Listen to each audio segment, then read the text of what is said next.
El, el ingeniero y su servidora. Gracias. ¿Vale? Bueno, pues entonces vamos a comenzar, chicos. Nos habíamos quedado el viernes pasado en lo que son el salario. Los vamos a ver, ¿no? Respecto a lo de las vacaciones, creo que quedó muy claro, ¿no? Cómo es todo este tema y cómo se deben de calcular y cómo se deben de disfrutar y cuando nace el derecho y cuando nace realmente bueno, cuando nace el derecho y cuando nace mi disfrute, ¿no? Bueno, vayamos entonces al salario. ¿Qué es el salario? El salario es la retribución que debe pagar el patrón al trabajador por su trabajo. Eso ya lo habíamos visto. También vimos que el salario puede fijarse por unidad de tiempo, unidad de obra, por comisión. Eso también ya lo vimos. Entonces, ingeniero, si le quiere pasar, por favor.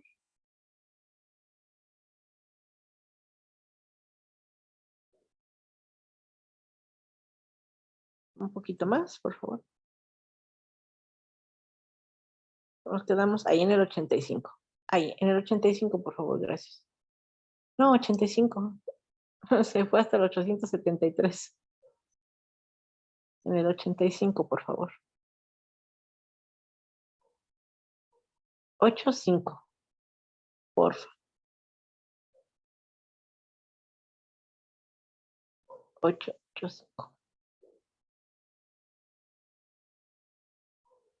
Ya el ingeniero quiere que pasemos a los trabajos especiales, pero no, todavía no.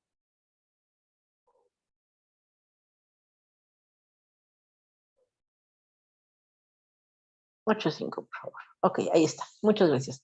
Bueno, aquí dice que el salario debe de ser remunerador y nunca menor al fijado como mínimo de acuerdo con las disposiciones de esta ley. Bueno, aquí vamos a hacer una pausa ahí. Cuando te dice que nunca debe de ser menor al fijado como mínimo de acuerdo con las disposiciones de esta ley, no importa que tenga una jornada reducida, ¿vale? No importa. Él tiene que ganar por lo menos el salario mínimo. Oye, Betsabel, es que nada más trabaja 4 horas. Y luego, no, pues si nada más trabaja 4 horas, pues entonces nada más le pago lo de 4 horas por día y que sería, pues digo, suponiendo que fuera el mínimo, o sea, que 190 y tantos, ¿no? ¿O cuánto está el mínimo? 196. Bueno, no sé, lo que sea, 196, voy a ponerle, ¿no? Pues lo multiplico por 4 y ese es su salario a la semana. Y entonces, así la siguiente semana, digo, voy a dar cifras al aire, ¿no? Que fueran 800 pesos a la semana. Al mes, ¿cuántos son? 3,200. Él no puede ganar menos del mínimo, ¿eh? Claro, dependerá el contrato, porque como estábamos viendo, ¿no? Si son salarios que son por a destajo, bueno, ahí es diferente. Pero también que te acuerdas lo que decía, que aunque fuera un trabajo a destajo, lo que conocemos por destajo, ¿te acuerdas que decía que no podía tampoco ganar menos del mínimo? Independientemente de cuánta maquila haya hecho ese día, o esa quincena, o ese mes, o lo que sea, tú no le puedes pagar menos del salario mínimo, ¿vale? Bueno, luego dice, a trabajo igual, desempeñado en puesto, jornada y condiciones de eficiencia, también iguales debe corresponder salario igual. Bueno, pues eso pues ya lo sabemos, ¿no? Si yo soy operativo A, y tengo a uno nuevo, a uno de recién ingreso, también operativo A, no porque él acaba de ingresar, quiere decir que va a ganar menos que yo, o que yo voy a ganar más que él. Por eso tienes que tener tus tabuladores conforme a la categoría. Si tú quieres que los de nuevo ingreso no ganen lo mismo que el que lleva ahí 3 años, porque obviamente tiene más experiencia, entonces tú tendrías que estar haciendo por categorías cada uno de tus puestos. Entonces, operativo A, con una antigüedad por darte algo, de 3 a 5 años, va a ganar 500 pesos diarios. Okay. Operativo B, que tiene de 1 a 3 años, categoría B, va a ganar 400 pesos. Personal de nuevo ingreso, con periodo de capacitación o a prueba, ¿ok? Sí, o así, Bueno, ellos van a ganar ciento, bueno, es que no pueden, 300 pesos diarios. Si es que tú no quieres que también se tengan problemas dentro de tu plantilla, porque va a decir alguien que ya tiene 5 años, oye, yo tengo aquí 5 años, 10 años, 15 años y gano N cantidad de dinero, porque él que acaba de entrar está ganando lo mismo que yo. Si tú no lo haces así, yo te voy a decir lo que va a suceder. Aquí el mismo artículo te lo está diciendo. A trabajo igual, desempeñado en puesto, jornada y condiciones de eficiencia también iguales, debe corresponder salario igual. Tú me vas a decir, bueno, pero es que no está en condiciones de eficiencia porque él apenas está ingresando. Entonces yo regreso contigo y yo te preguntaría, ¿y cómo vas a demostrar que no está en las mismas condiciones de eficiencia? ¿Nada más con tu dicho patrón o tienes indicadores? Si tú no tienes indicadores, no tienes forma de medir la eficiencia ni del que tiene 15 años ahí, ni del que acaba de entrar. Entonces, en un laudo, más bien, primero en la preconciliatoria, él va a decir, ¿sabes qué? Yo soy operadora, aquí dice que yo soy, vamos a ponerlo más simple, yo soy ayudante general y también el contrato de mi compañero dice ayudante general. Y entonces, ¿por qué él gana 500 pesos y yo gano 300 si tenemos el mismo puesto? Fíjate, aquí no te está diciendo que está en función del tiempo que lleve elaborando en la empresa o de la antigüedad, ¿eh? Aquí en ningún momento dice eso. Entonces, la única forma que tienes de demostrar que su eficiencia no es igual que el que tiene 15 años es a través de indicadores. De un trabajador que tenga este conocimiento, que se ponga la ley federal del trabajo, o nunca falta el que tiene un primo, sobrino, el amigo del primo, abogado, o se las va a ganar.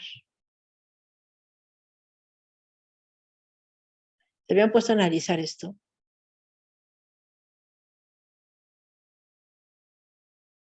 ¿No? Bueno, ahí se los dejo para que reflexionen hoy en la noche. Bueno, luego, ahí donde estoy. 87. Los trabajadores tendrán derecho a un aguinaldo anual que deberá pagarse antes del día 20 de diciembre, equivalente a 15 días de salario por lo menos. Los que no hayan cumplido el año de servicios, independientemente de que se encuentren laborando o no en la fecha de liquidación del aguinaldo, tendrán derecho a que se les pague la parte proporcional del mismo conforme al tiempo que hubiesen trabajado, cualquiera que fuera este. Eso pues creo que queda muy claro, ¿no? Eso como que es el pan de todos los días. Artículo 88. Los plazos para el pago del salario nunca podrán ser mayores de una semana para las personas que desempeñan un trabajo material, o se hace personal operativo, y de 15 días para los demás trabajadores. Entonces, aquellas empresas que a sus gerentes, directores, administradores les pagan cada mes están incurriendo en una falta a la ley. ¿Vale? Adelante, ingeniero, por favor.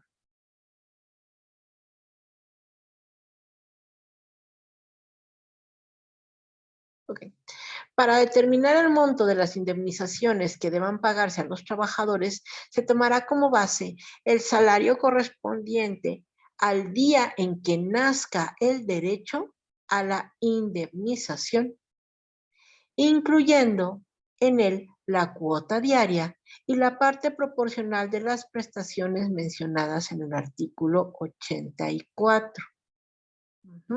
Entonces, ahí te va. ¿Qué te está diciendo esto? Que una indemnización incluye un finiquito. Mucha gente confunde el finiquito con la indemnización y no es así.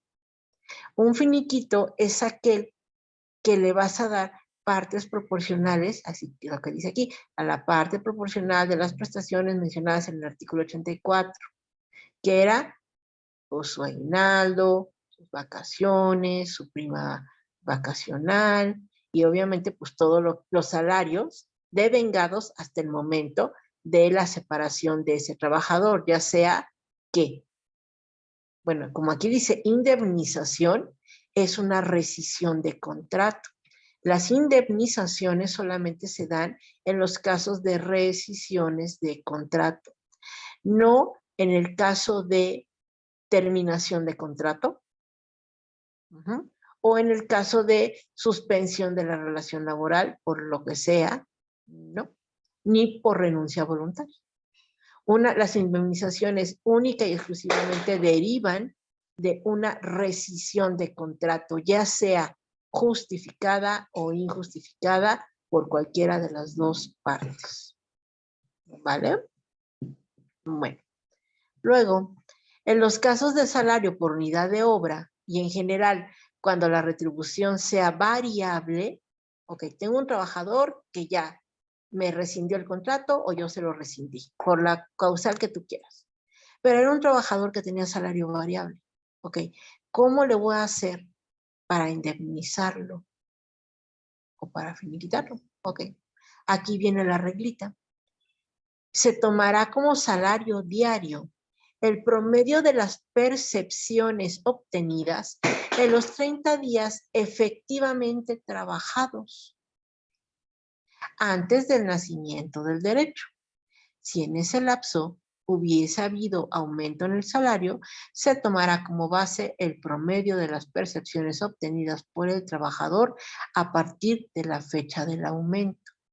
Entonces, en pocas y sencillas palabras, el cálculo de un trabajo, la indemnización de un trabajador que tiene o que tuvo salario variable o fue por unidad de obra, o sea, lo que conocemos a destajo, no es el mismo cálculo que un trabajador de salario fijo.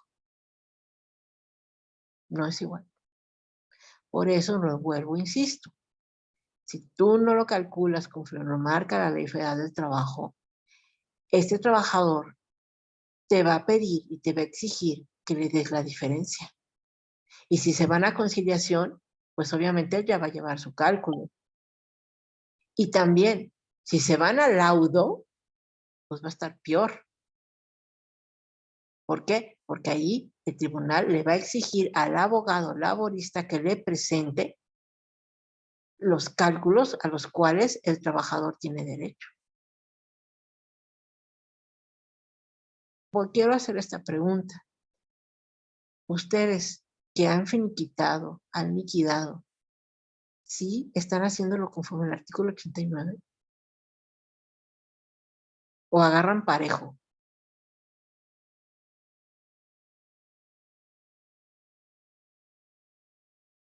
Chicos, ¿nadie? Bueno, el que cayó otorga. Ok. Cuando el salario se fije por semana o por mes, se dividirá entre 7 o entre 30, según el caso, para determinar el salario diario. Vale, aquí nada de 30.4 ni... Aquí dice 7 o 30. ¿Vale? 7 para los que son operativos, entre 30 para todos los demás, para que saque su cuota fija. ¿Tienen alguna duda hasta aquí? No. ¿No? Ok, bueno, prosigo. Capítulo 6, perdón, salario mínimo. Artículo 90. Salario mínimo es la cantidad menor que debe recibir en efectivo. También por ahí alguien preguntaba, o lo vimos no, ¿esto dónde lo vimos? No, esto lo vimos ahí en la escuela de contabilidad. Aquí, porque estábamos viendo las deducciones. Bueno, aquí te demuestro que la Ley Federal del Trabajo dice que el salario de un trabajador debe de ser recibido en efectivo. Salario mínimo es la cantidad menor que debe recibir en efectivo la persona trabajadora por los servicios prestados en una jornada de trabajo, cualquier tipo de jornada. El salario mínimo deberá ser suficiente para satisfacer las necesidades normales de una o un jefe de familia en el orden material, social, cultural y para proveer a la educación obligatoria de las y los hijos. Se considera de utilidad social el establecimiento de instituciones y medidas que protejan la capacidad adquisitiva del salario y faciliten el acceso de toda persona trabajadora a la obtención de satisfactores. La fijación anual de los salarios mínimos o la revisión de los mismos nunca estará por debajo de la inflación observada durante el periodo de su vigencia transcurrida. Bueno, se oye muy bonito. Desafortunadamente, pues muchas familias de verdad sobreviven con un salario de 6,200 pesos al mes. Por ahí ahorita me acordé de un diputado, no sé qué era, el tarado que dijo, pues si con 6,000 pesos hasta se compran un carro y pueden viajar y no sé qué tanta estupidez dijo, no sé si se acuerdan. Yo dije, ok, pues me imagino que tú sí lo has de ganar, ¿no? Pero bueno, en fin. Artículo 91. Los salarios mínimos podrán ser generales para una o varias áreas geográficas de aplicación que pueden extenderse a una o más entidades federativas o profesionales, para una rama determinada de la actividad económica o para profesiones, oficios o trabajos especiales dentro de una o varias áreas geográficas. Bueno, aquí te va, vamos a hacer otra pausa. Yo creo que todo el mundo conoce que hay las tablas de ¿qué? De salarios y oficios, ¿no? Sí saben que existe esa tabla, ¿no? Salarios profesionales y oficios, ¿correcto? Sí. Ok, bueno, ahí te va. No, en esas tablas no vienen todas las profesiones ni vienen todos los oficios. Única y exclusivamente vienen los trabajadores que deben de ganar conforme a esas tablas. Y esas tablas son mayores al salario mínimo. Por lo tanto, si tú tienes un ayudante de peluquería, tú no le deberías de estar pagando el salario mínimo porque ellos ganan más. Tienes que irte a esa tabla de profesiones y oficios, ver si tu vacante cae en esas categorías y si cae en esas categorías, debes de pagarle conforme a esa tabla. ¿Vale? Y a esa, pues integrarle todo lo que le tengas que integrar. Bueno, si no hay dudas, prosigo.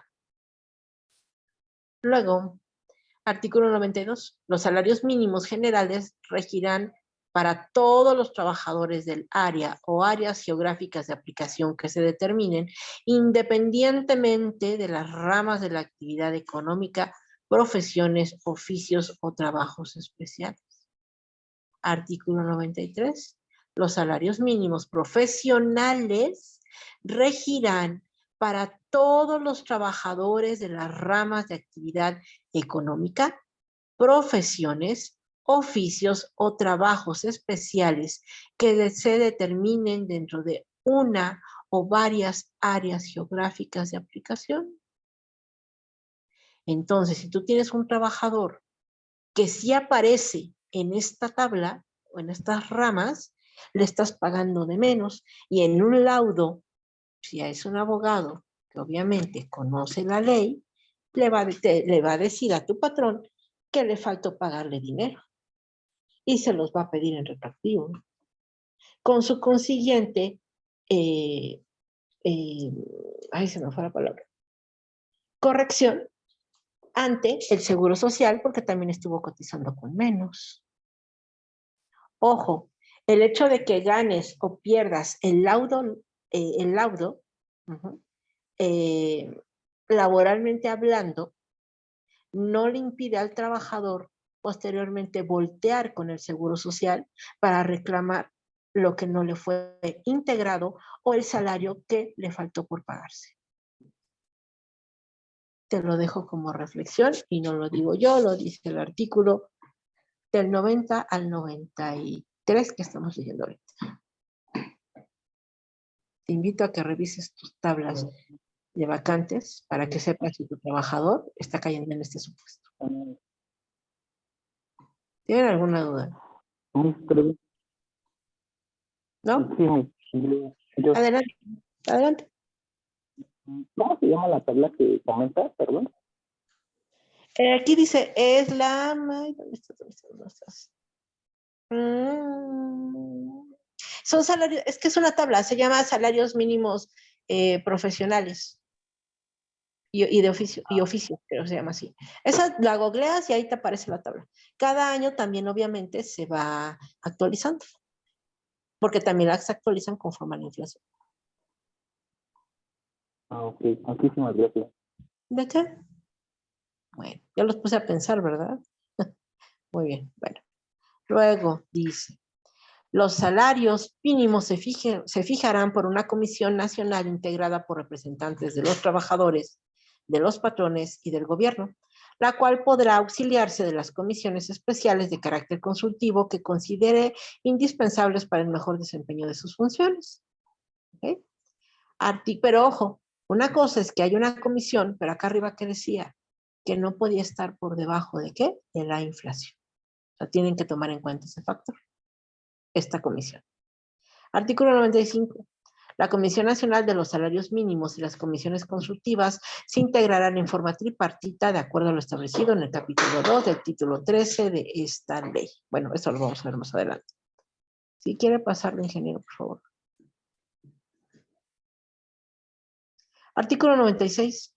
La Comisión Nacional determinará la división de la República en áreas geográficas, las que estarán constituidas por uno o más municipios en los que deba regir un mismo salario mínimo general sin que necesariamente exista continuidad territorial entre dichos municipios.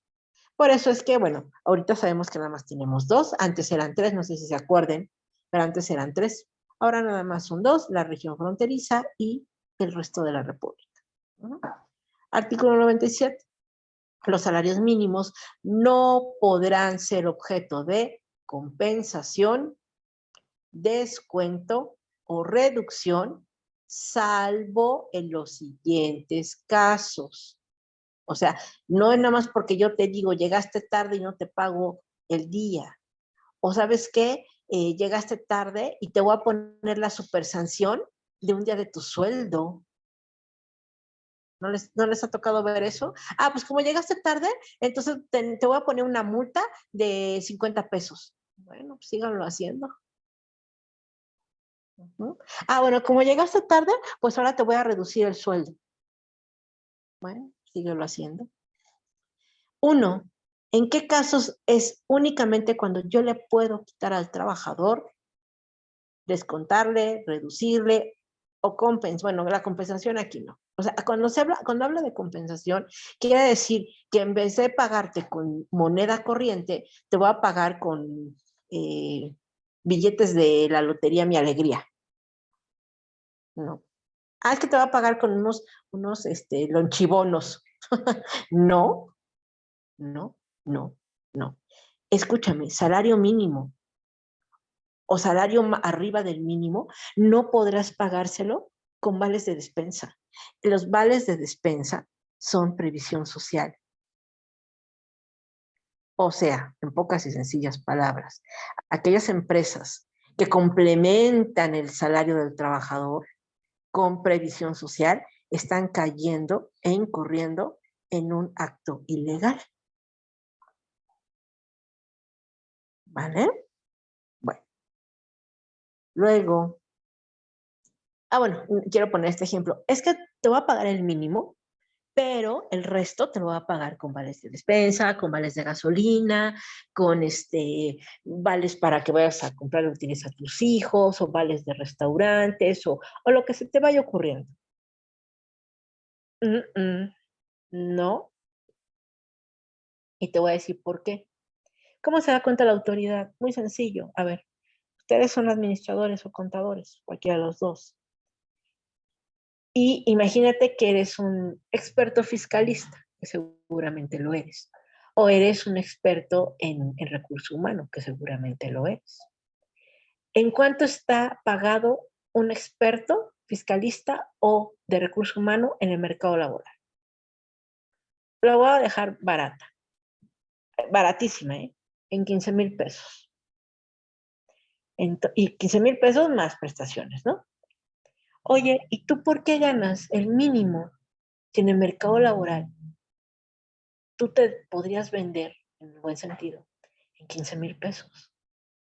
Y entonces resulta que ganas el mínimo, te tienen dado de alta con el mínimo, te dan aguinaldo y etcétera con el mínimo, pero tienes un chorro de previsión social. Y me imagino que tu nieve de limón, ¿no, patrón? Por eso es que la autoridad se da cuenta. ¿Vale? ¿Tienen alguna duda hasta aquí? ¿No?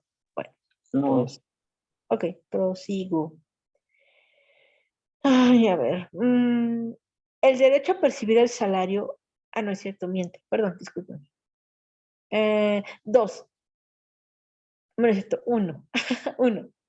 Pensiones alimenticias decretadas por la autoridad competente en favor de las personas mencionadas en el artículo 110, fracción quinta.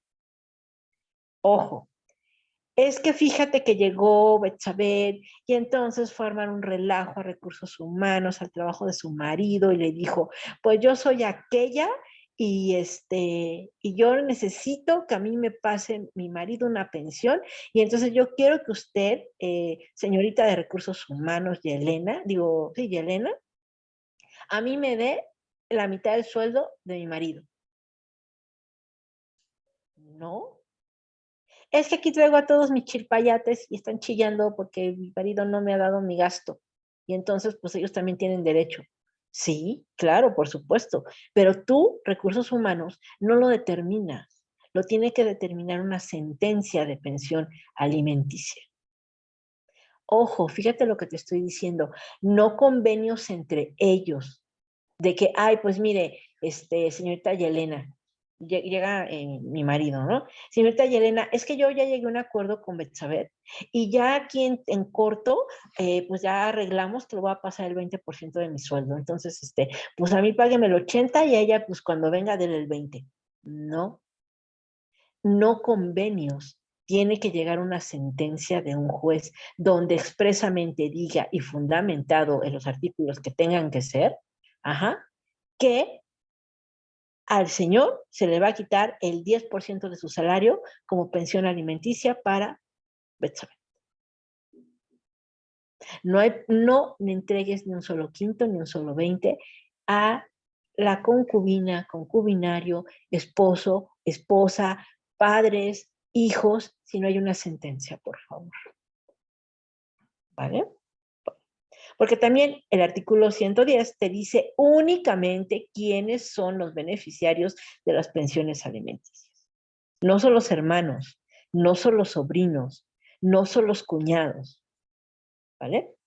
Bueno, luego, el pago de la renta a que se refiere el artículo 151. Este descuento no podrá exceder del 10% del salario. ¿Por qué las rentas? Ahí te va. Porque para que tú, a un trabajador, que tú le pagas una renta, porque se tiene que ir a trabajar a otro estado, a otro país, ¿ok? El patrón está obligado a pagar esa renta, pero tiene que ser de forma onerosa. ¿A qué voy? El trabajador, por vivir ahí, en ese departamento súper guau, para que no le integre eso que tú pagas para que él se quede, ¿ok? O que tú le das ese dinero para que él pague la renta. Ajá. Ese trabajador le tienes que descontar de salario mínimo el 10% de su salario. ¿Para qué? Para que no le integre para salario base de cotización y para que no conforme el salario diario integrado del trabajador para efectos de cálculo de una indemnización.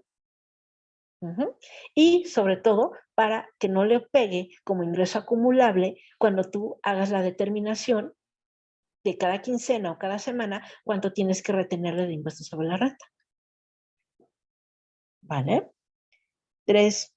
Pago de abonos para cubrir préstamos provenientes del Fondo Nacional de la Vivienda, o sea, el Infonavit, para los trabajadores destinado, no es cierto, Fondo Nacional de la, sí, no, sí, de Infonavit, destinados a la adquisición, construcción, reparación, ampliación o mejoras de casa habitación o al pago de pasivos adquiridos por estos conceptos. Asimismo, a aquellos trabajadores que se les haya otorgado un crédito para la adquisición de vivienda ubicadas en conjuntos habitacionales financiados por el Infonavit, Instituto de Fondo Nacional de la Vivienda para Trabajadores, se les descontará, ojo, solamente si eres salario mínimo, el 1% a que se refiere el artículo 143 de esta ley. Que se destinarán a cubrir los gastos que se eroguen por concepto de administración, operación y mantenimiento del conjunto habitacional del que se trate. Estos descuentos deberán haber sido aceptados libremente por el trabajador y no podrán exceder del 20% del salario. Entonces, trabajador de salario mínimo, el 1% de su salario, conforme al artículo 143 de esta ley de Federal del Trabajo, más aparte, lo único que le puedes descontar es el 20% de su salario. Elizabeth, ya me llegó aquí con el aviso de retención y resulta que en su anterior trabajo ganaba hiper bien y le descontaban el 40%. Pero aquí, por X, Z, lo que tú mandes y ordenes, aquí ya gana el mínimo. ¿Quieres un buen consejo? No contrates a trabajadores que tenían un muy buen sueldo con un crédito Infonavit con un salario mínimo. ¿Por qué? Y te voy a decir el por qué. Y no es por mala onda. Sabemos que todos necesitamos un trabajo y que a veces tenemos que aceptar lo que sea con tal de llevar comida a nuestra mesa. Bueno, si tú no lo haces como yo te sugiero, tú vas a tener, patrón, que pagar la diferencia. Porque por ley nada más le puedes descontar el 20% más el 1%. Si tú te atreves a descontarle a ese trabajador más de lo que la ley te permite, el trabajador, uno, te la va a voltear porque va a ir a chillar que le estás descontando de más. Aunque tú digas, es que mire, señor juez del tribunal laboral, es que aquí su aviso de retención dice que es el 40%. Ajá, ¿cuánto gana el señor? El mínimo. Pues, ¿cómo te explico que no puedes descontárselo? Y ante el instituto tú vas a tener que pagar el 20% de diferencia porque tú eres solidariamente responsable de el cobro y pago de esas retenciones. Es por eso. ¿Tienen alguna duda? ¿No? Bueno, prosigo. Cuarto, pago de abonos para cubrir créditos otorgados o garantizados por el instituto, a qué se refiere el artículo 103 de esta ley, destinados a la adquisición de bienes de consumo duradero o al pago de servicios, o sea, FONACOT. Te quiero comentar algo. El FONACOT es obligatorio en todas las empresas. No es si quieres dárselos, no es si quieres hacer las retenciones, no es si quieres hacerle publicidad al FONACOT. Todas las empresas que tengan trabajadores están obligadas a decirles a sus trabajadores que pueden ocupar el FONACOT y estás obligado a hacer las retenciones pertinentes dependiendo del monto de crédito que les hayan dado ahí en ese organismo. Aquí la diferencia es que el patrón no es solidario con el pago, porque si esa sí es una deuda contraída con el trabajador con este instituto, es porque es un crédito, pero es un crédito diferente al Infonavit. A ti lo único que te toca hacer es hacer la retención y enterarla. Hacer la retención y enterarla. Obviamente, como tú se la quitas al trabajador de su salario, pues no te haces solidario en ese pago. Y si es un trabajador de salario mínimo, solamente podrás descontarle el 10% de su salario. Por eso es que cuando los trabajadores van y hacen este trámite, pues obviamente les piden la carta donde tú les digas cuánto gana. Y ellos ya, en base a eso, sabrán, porque ellos conocen la ley federal del trabajo, que solamente le pueden dar un crédito mínimo, dado que solamente podrás descontar el 10%.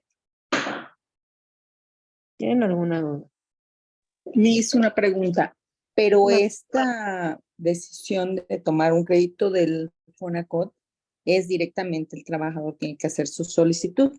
Sí, claro, sí, claro. No como patrón, o sea, como patrón la obligación es comentarlo, Correcto. pero el trabajador es directamente él hacer su trámite de crédito. Ah, sí, él lo tiene que hacer y él te tiene que llevar la hoja donde diga que obtuvo un crédito por 100 pesos, ¿ok? Y que su cuota de descuento, conforme al salario que gana, en este caso estamos hablando del mínimo, solamente podrá ser de que siempre, o sea, cada quincena o cada semana, no lo sé, solamente podrás descontarle hasta el 10%, bueno, es cierto, mensualmente solamente podrás descontarle el 10% de su sueldo. Okay, Si gana por quincena, pues cada quincena le vas a descontar el 5%. Si gana por semana, pues le estarás descontando que el 3.33, ¿no? Más o menos. ¿Vale? Bueno, ok. ¿Qué más? Ay, es que ya se me va a acabar la pila. Bueno, normas protectoras y privilegios del salario. Artículo 98. Los trabajadores dispondrán libremente de sus salarios. Tú no les puedes decir que compren en tu empresa, ni que vayan aquí a gastarse su dinero. Ellos sabrán lo que hacen con su salario, en pocas palabras. Cualquier disposición o medida que desvirtúe este derecho será nula. Artículo 99. El derecho a percibir el salario es irrenunciable. O sea, no puede renunciar un trabajador a ganar.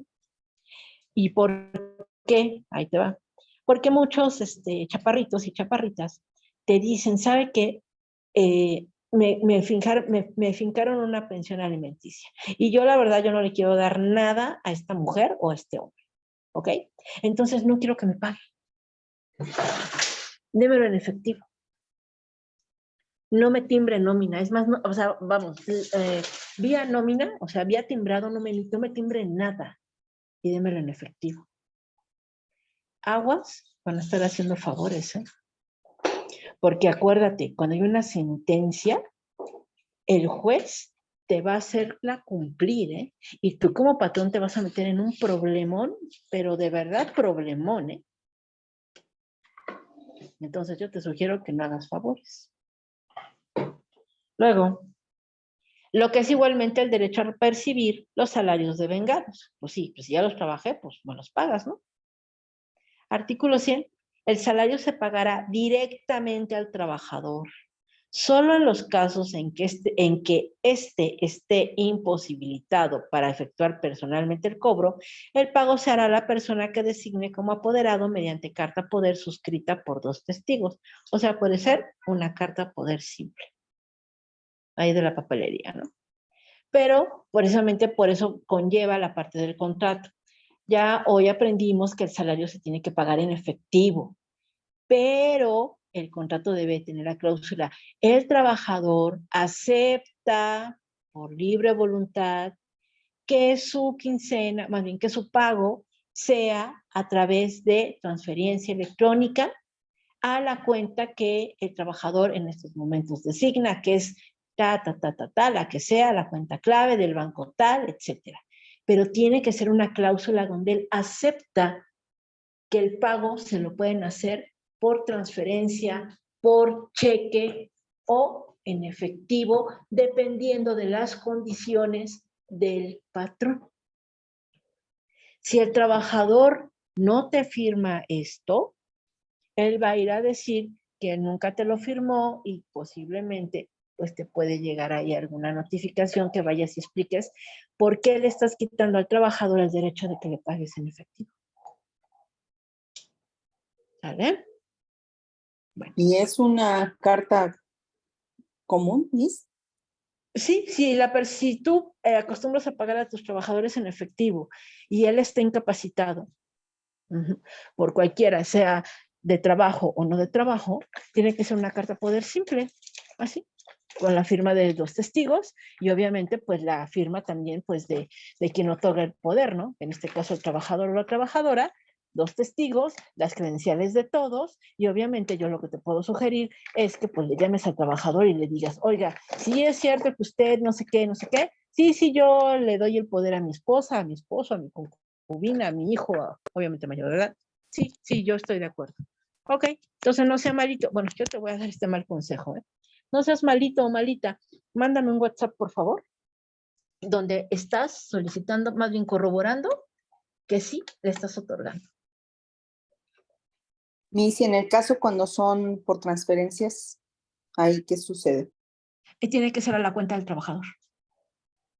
No puede ser Ah, a la cuenta de la concubina, concubino, bueno, más bien concubina, concubinario, hijos, papás, primos, perro, no.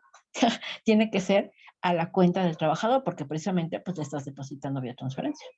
Entonces pero eso ya en un momento dado, ya sus problemas familiares, si la mujer fue y le vació la cuenta bancaria, eso ya es asunto de él. Miss, pero si el mismo trabajador solicita que sea pagado en efectivo, Es que no lo solicita, es su derecho.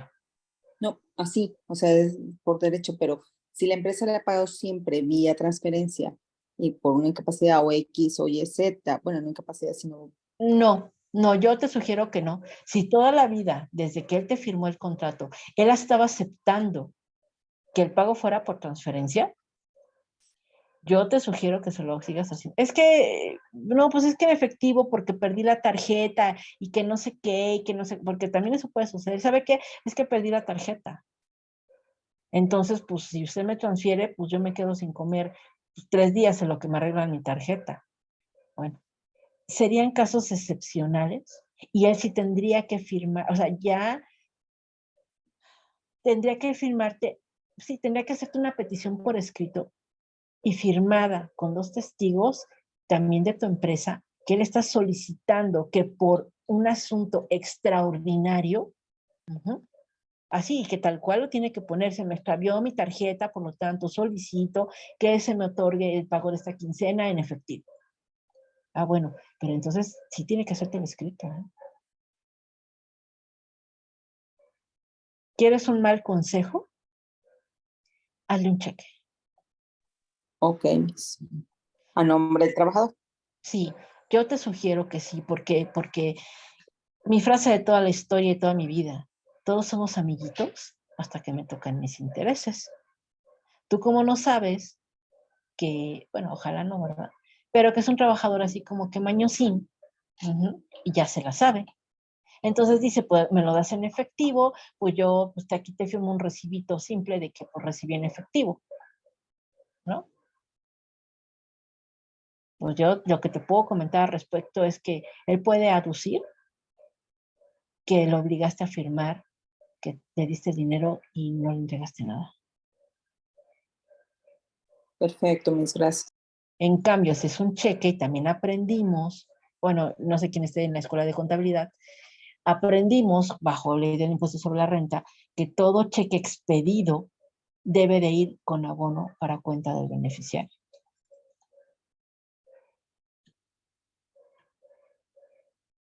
Vale, entonces, es que perdí mi tarjeta. No, ¿y eso qué? Pues ve y cámbialo. Pero es que va a ser para abono en cuenta del beneficiario. Pues sí, chaparrito, no me estoy negando a pagarte tu quincena, ¿eh? Aquí está tu chequecito. Oiga, esta licenciada, pues démelo al portador, ¿no? Jamás en la vida vayan a pagar un sueldo con la denominación o a nombre de un portador, ¿eh? Es como si no hubieras pagado nada.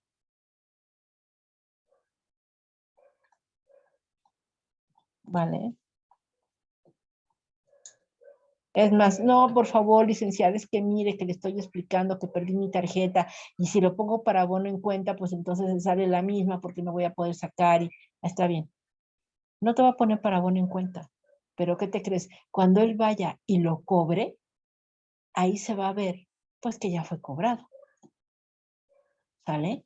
Obviamente vas a tener tu póliza cheque, de la cual va a venir el nombre de esta persona, te va a firmar 2 testigos de la empresa, el señor o señora va a poner su huella digital y va a poner recibí, y además anexo va a ir el escrito donde te está solicitando que por favor perdió la tarjeta y que le extiendas un cheque. Betsabé, eres súper exagerada. De verdad, te pido por favor, hazme caso. Háganme caso, por favor. Si ustedes vieran todo lo que yo he visto, háganme caso. Es una sugerencia. ¿Vale? Bueno, Sí, mis gracias. no dejé. Luego, ¿dónde me quedé? Los testigos. Ok. El pago hecho en contravención a lo dispuesto en el párrafo anterior no libera de responsabilidad al patrón. O sea, en pocas palabras, si no haces caso, no se te va a quitar de tu responsabilidad. O sea, la vas a tener que pagar otra vez. ¿Vale? Bueno, artículo 101. El salario en efectivo, y te lo vuelve a decir, o sea, ¿te fijas? O sea, te lo vuelve a decir. El salario en efectivo deberá pagarse precisamente en moneda de curso legal. Es que le quiero pagar en dólares, Betsabé. No. En libras esterlinas, no. Tienes que pagarle en peso mexicano. Y obviamente en moneda de curso legal. Porque, o sea, suena muy extraño, ¿no? Pero igual le quieres pagar con un billete que a lo mejor ya salió de circulación. Como los billetes de 50, ¿se acuerdan que estuvieron sacando unos billetes muy bonitos, ¿no? Y que después, o monedas muy bonitas, y que después las sacaron de circulación. Entonces, ¿qué dice aquí? Moneda de curso legal. ¿Qué significa moneda de curso legal? Que está en el mercado. O sea, que no ha sido descontinuada. Descontinuada. Uh-huh. No siendo permitido hacerlo en mercancías, vales, fichas o cualquier otro signo representativo con que se pretenda sustituir la moneda. Traducción: patrón, no te pases de listo. No le estés complementando el salario con previsión social porque se van a dar cuenta. ¿Vale? Si quiere pasar, ingeniero, por favor.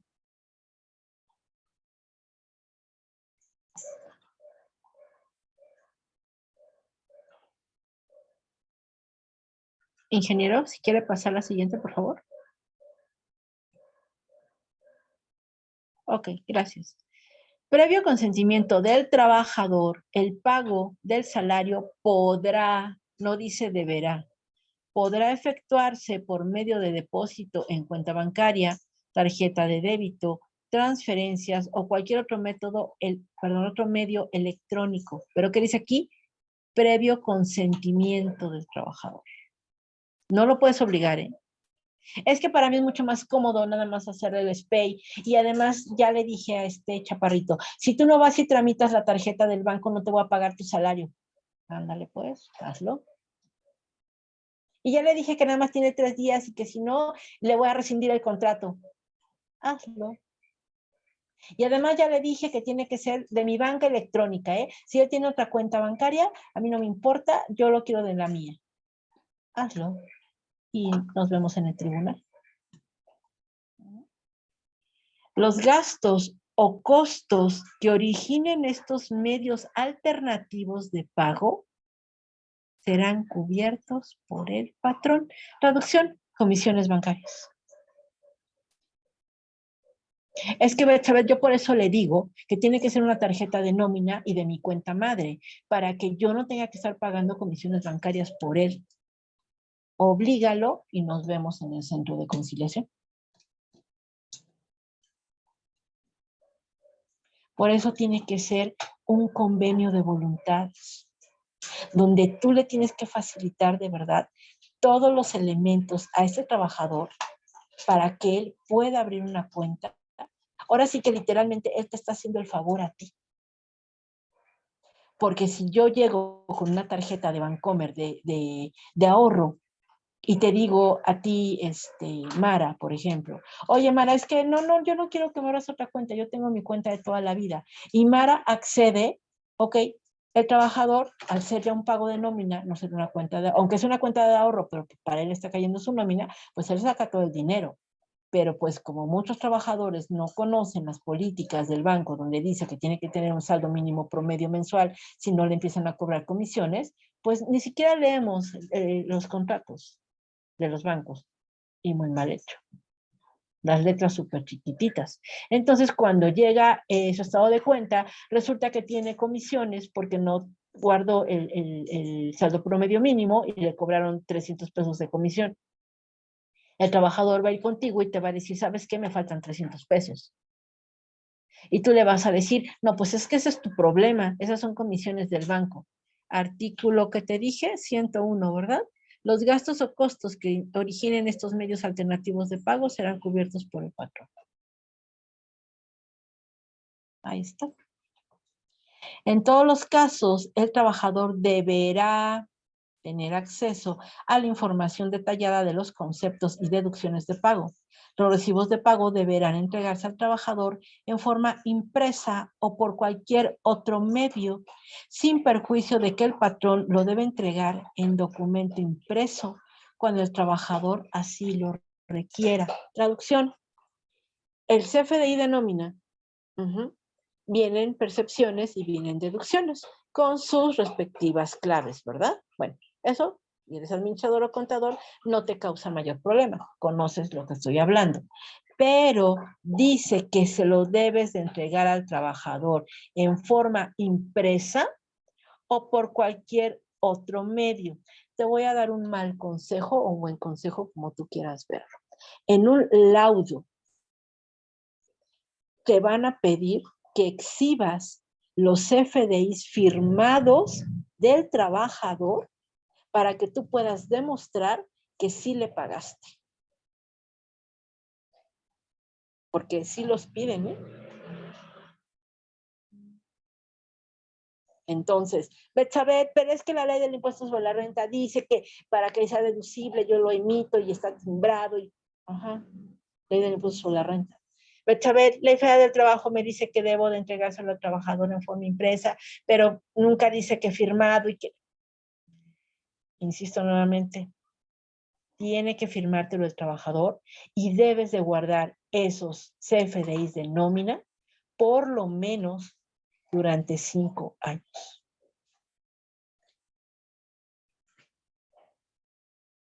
¿Vale? ¿Cuánto tiempo? Les hago esta pregunta a ustedes. Ustedes ya estuvieron conmigo en todas estas sesiones.